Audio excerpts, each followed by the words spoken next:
My definition of communism is a system that kills humanity in men. They succeeded in that, in killing that feeling of caring for the other people. Family for Armenians came first. They would sacrifice everything for the family in the past.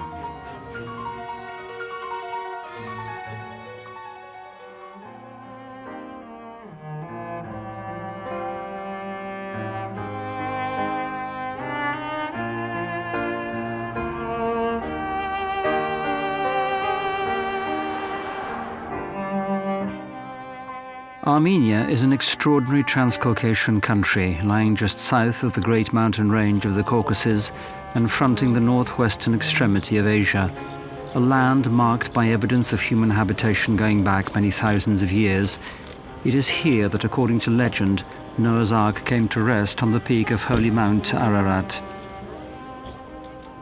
Armenia was also the first country to adopt Christianity as early as 315 AD.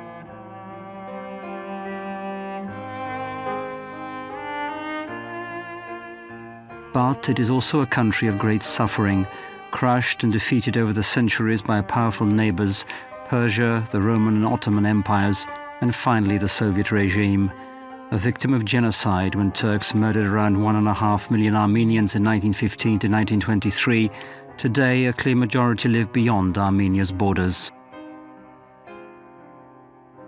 I was born in Aleppo, lived between Syria and Lebanon.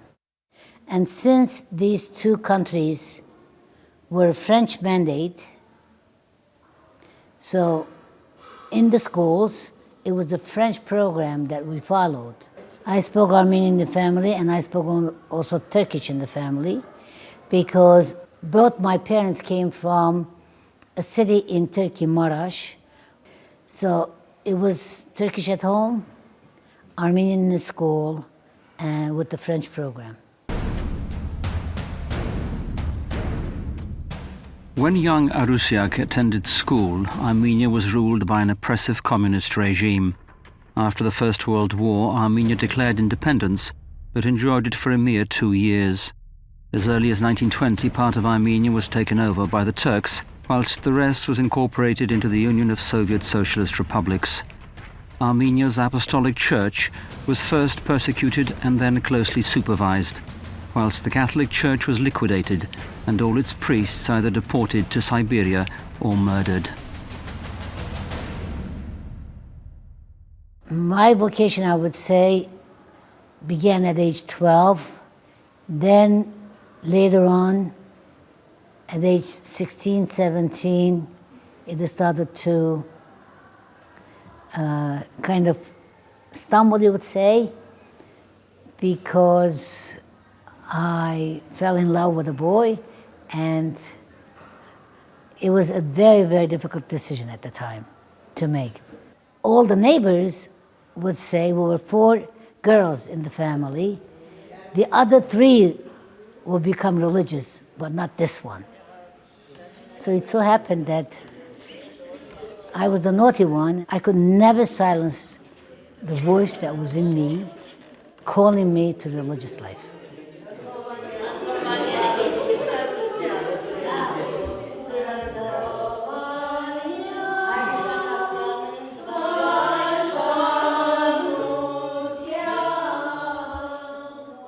I came to visit Armenia in 1976, and I saw the misery in the country.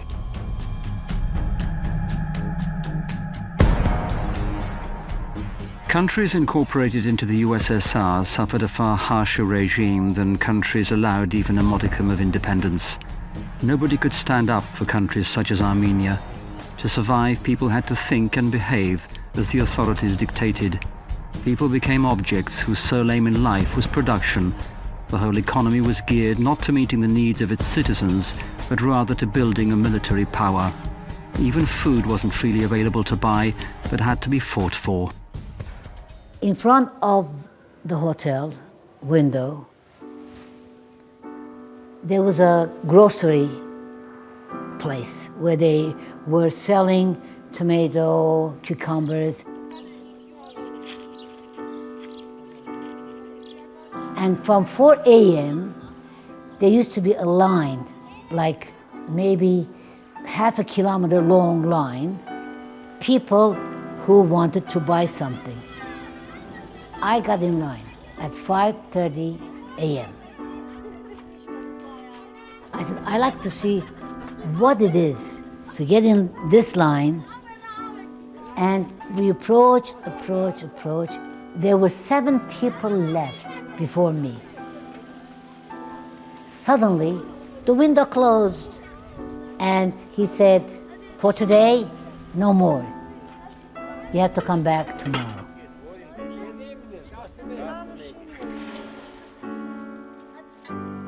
I said, how many days have you been coming? They said, if you really want to have something, you have to start at 4 a.m. But sometimes they said, we don't get up early, we're tired. You see what happened? We came at 5 and we couldn't buy anything. Now we have to go to another place and see if we can find something there. And I said, would you take me with you?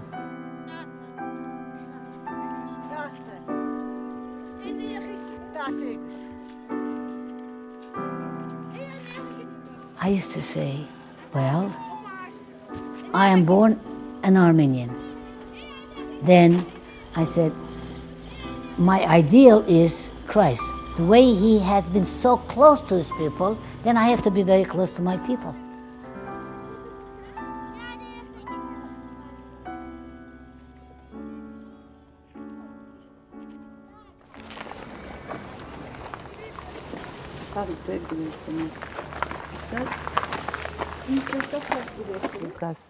The nuns look after several hundred poverty-stricken families, otherwise unable to support themselves on a regular basis.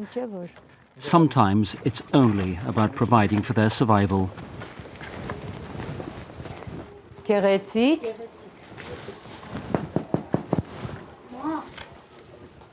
May I? Good afternoon, child. How are you? I'm well. Is Mummy at home? Yes. Yes? Where is she? Good afternoon. Good afternoon.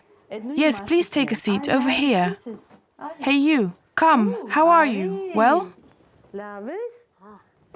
Yes, you have grown up into a good boy. Geretsik, for example, today, what did you eat for lunch? What did the children have for lunch today? Nothing. I simply heated this. You had nothing to eat this morning? No. You haven't eaten anything up to now? No, only bread. What will you cook for tomorrow? For tomorrow? Nothing. Today in Armenia, the poverty level is very, very high. And I think maybe during Soviet times we didn't have the starving people. But today we have a starving people.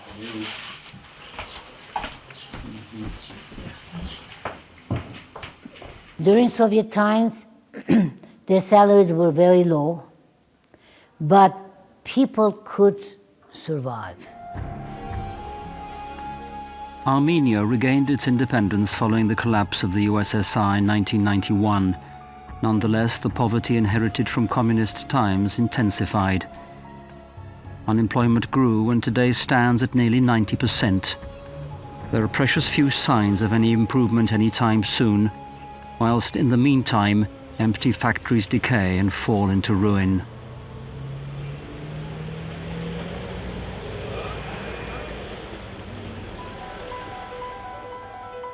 During communism, who cared for values? Religious values were completely put aside, and now our people are completely confused. They're not bothered when they lie. They're not bothered when they cheat. It's a very natural thing for them.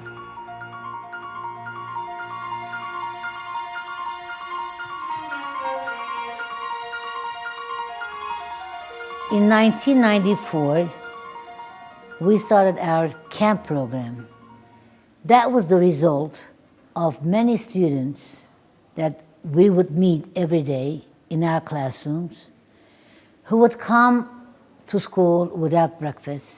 So we decided that we will have this camp program. At least for 3 weeks, these children would have different type of life.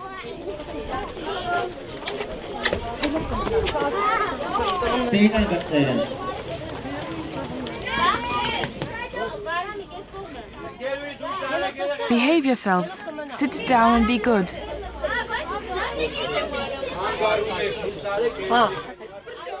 I gave Ripsik your bag. You will collect it on your arrival, all right?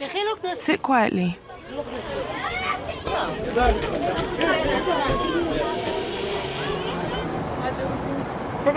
Goodbye.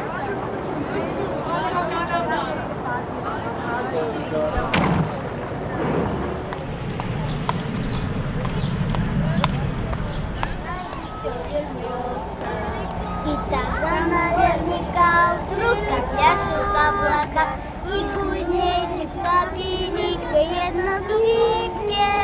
С голубого ручейка начинается река, ну а дружба начинается с улыбки. Перестанут самые грустные дожди, а с улыбкой прыгать сидеть. С голубого ручейка начинается река, ну а дружба начинается с улыбки.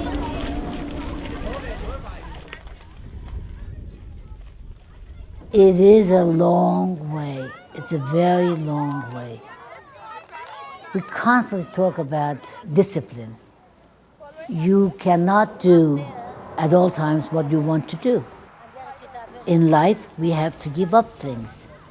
But you have to start that very early with them, that they will be able to give to others what they are receiving here.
I welcome everybody to the Mother of God, patron of Armenia camp.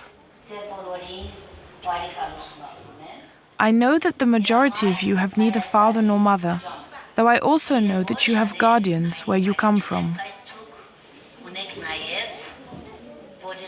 Your guardians are not here, but there are others who will stand in for your guardians.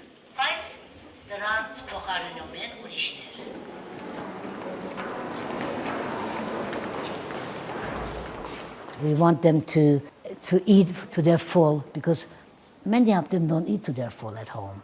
And during the camp, we give them clothing, we give them shoes, we give them many things. We want them to forget for some time their life circumstances, the poverty, all that.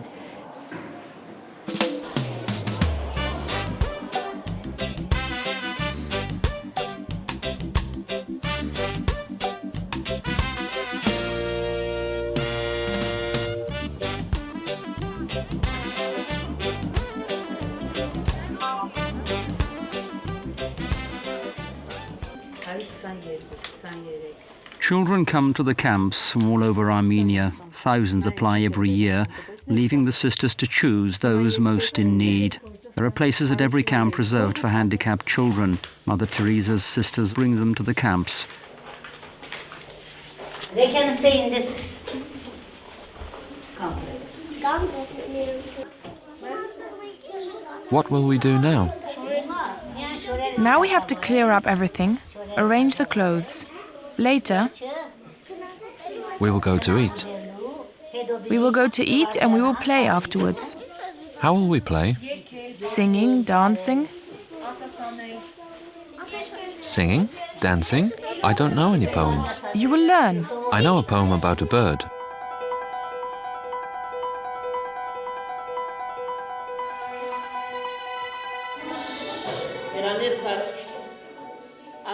Two commandments of love. First, we write, that is the title. Two commandments of love. The first, you shall love. You shall love with a capital letter. You shall love. First, you shall love. You shall love. You shall love. You shall love the Lord your God. You shall love the Lord your God. The Lord, the Lord, the Lord, your Lord, your God. You shall love the Lord your God with all your heart and with all your soul. Sit down and write. Second, you shall love your neighbor. You shall love your neighbor as yourself, with all your soul. Have you written that down? Yes. Major reason for our camp program is for these children to meet Christ so that they will be able to accept their life circumstances from the hands of the God. There must be a reason in God's plan for them. Օրհնություն եւ փառքոր եւ որդվո եւ հոգուի սրբո այժմ եւ միշտ եւ հավիտյանս հավիտենից ամեն Տերման բարյան քոսուր աղաչեմ կսկես ողորմյա արյան քո կրգյալ հոտի որպեսի եղեցիսա ամենեցուն մեզ մերձեցելոց հանդարտապարտություն իքավություն որի չյալի երկնից բաշխելի միջիներում սա է կյանք հույս հարություն հավություն եւ փոխություն Սաղմոս ասացեք դիագնոզ տուծողներով Սաղմոս ասացեք երկնավոր թագավորի սիրելով անվանի որ ստի գալիս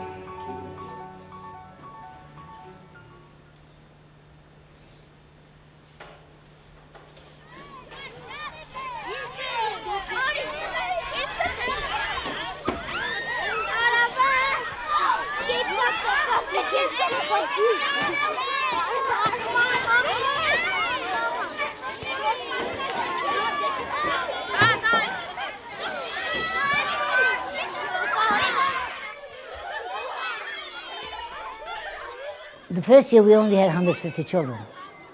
And then the benefactors bought this place for us. Now this was a place where we could have many, many children. And that was the reason where from 300 we grew up to initially 600 and then to 800.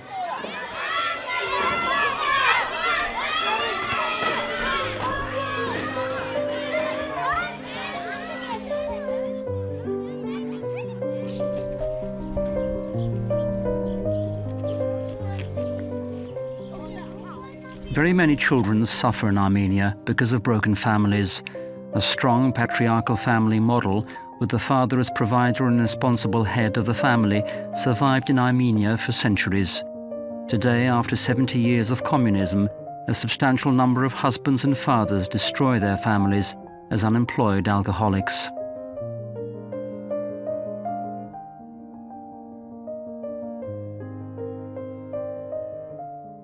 Thanks to the help of benefactors, Sister Arousiag acquired a building which has enabled her to house some of the children that had nowhere to return to after the camp ended. Hello. I will show you our home, in which we live with all the children. Everything here is wonderful.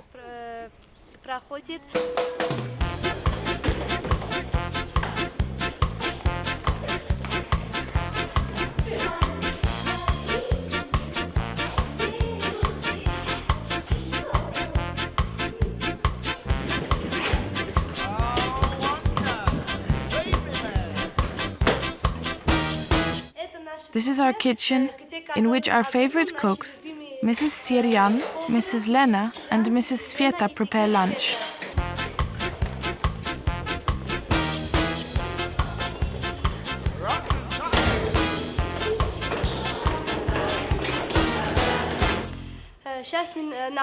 We are now upstairs, where we have rooms in which the children sleep. They make their own beds, clean their things and their rooms.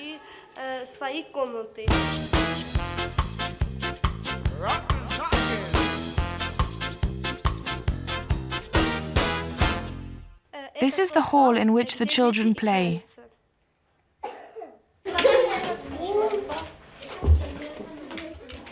We have different organizations that bring the children. The police would bring the children, or neighbors that would bring the orphans. There was a time when we had 65 children, but we noticed that the number was too high for the number of nuns who were there, and they each need individual attention because they're coming from broken families. They need much, much attention.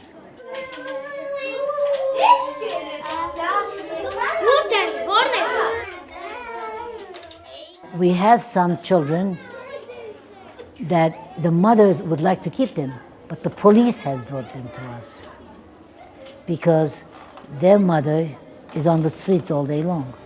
There are reasons why these children are with us.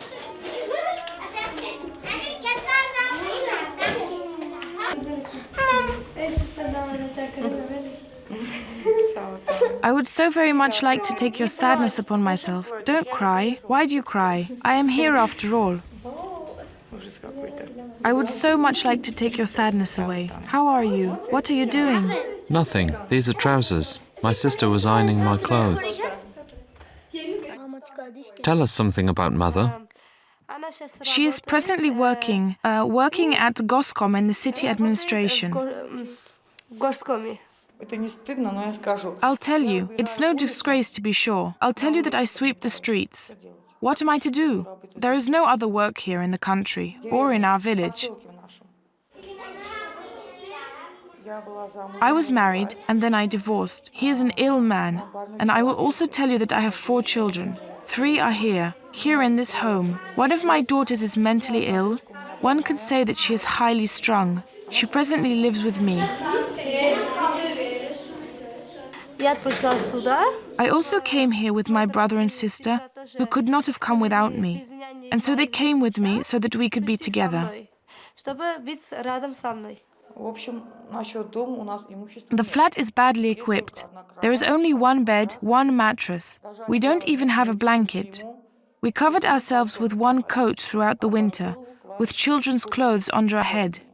Will my children stick it out? Tell me. We adults, we will endure, but the children cannot. And we will go home and we will stay home for 3 months. After the holidays, when school starts, we will once again come here.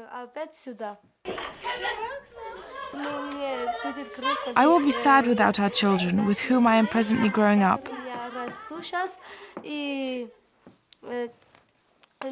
But we have to go back home, to be close to Mother for a little while. Sister Arousiag prays for us.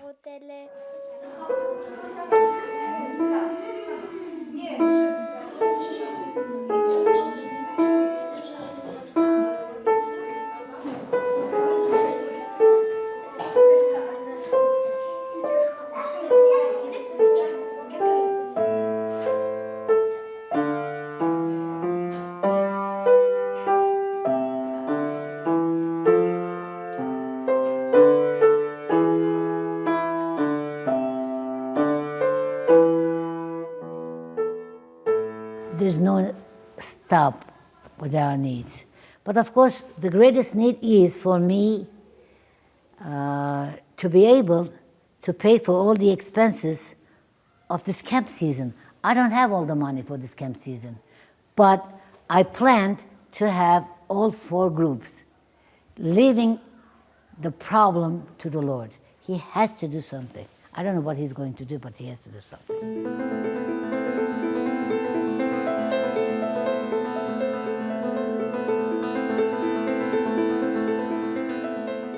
My dream for my whole life has been to become a saint. But I'm very far away from that. So now I say to the Lord, when I die, just give me a corner in your great heaven. That's my dream, is to get there and to take as many people with me as possible.